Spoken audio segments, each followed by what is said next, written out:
Здравейте и добре дошли в Етъра. Днеска е голям празник, Благовещение. Честит да бъде на всички, които го празнуват празника и пожелавам да сте живи и здрави и много радост вкъщи. Сега пред вас ще направим възстановка на стари народни обичаи и обреди, които на времето нашите деди са изпълнявали точно този празник. Вярва се, че на Благовещение се събужда природата, заедно с всички зли и добри сили в нея. Ето защо нашите деди са правили различни, както ви казах, народни обичаи, с цел да прогонят злото и да привлекат доброто.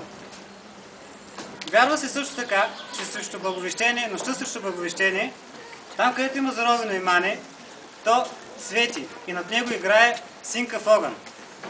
И затова точно на вечерта на срещу Благовещение иманярите търсят злато. Най-характерен обичай за Благовещение обаче е обредното прескачане на огън и удрянето с лескова тояга. Според народната вяра, това прогонва гущерите и змиите, които са олицетворение на злото. Сега ще ви пожелая приятно гледане.